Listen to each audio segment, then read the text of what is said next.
Multiple sklerosis adalah gangguan neurologis kronis progresif yang ditandai dengan kekambuhan dan remisi. Relapse adalah suatu kondisi di mana pasien mengalami gejala seperti mati rasa pada kedua kaki atau kelemahan pada kedua kaki, gangguan penglihatan, dan ketidakseimbangan saat berjalan, dan sebagainya. Sebagian besar gejala ini biasanya berlangsung lebih dari 24 jam dan setidaknya harus ada jeda sekitar beberapa bulan sebelum kita mengalami relapse kedua. Hanya setelah itu kita dapat mendiagnosis secara klinis bahwa pasien mengalami apa yang disebut sebagai multiple sklerosis yang secara klinis berbeda. Namun ketika pasien datang untuk pertama kalinya, kita tidak bisa mendiagnosis ini sebagai diagnosis klinis pasti hanya berdasarkan gejala saja. Itulah sebabnya diperlukan pemeriksaan penunjang.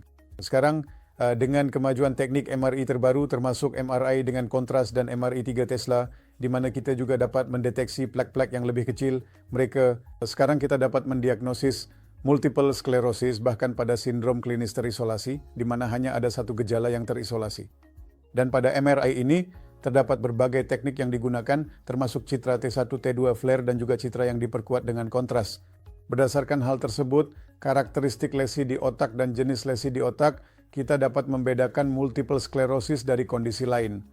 Selain MRI, kita juga harus menggunakan apa yang disebut sebagai analisis cairan cerebrospinal, di mana selain analisis rutin, kita juga harus bergantung pada apa yang disebut sebagai pita oligoklonal.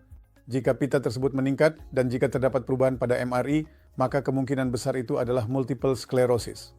Dan kita juga memiliki tes tambahan lain seperti visual evoked potentials, serta sensory evoked potentials, dan brainstem auditory evoked potentials, yang semuanya ditambahkan sebagai kriteria pendukung. Namun MRI dan analisis cairan cerebrospinal menjadi alat investigasi utama. Selain itu, kita juga memerlukan beberapa tes darah untuk menyingkirkan kondisi lain yang bisa menyerupai multiple sklerosis.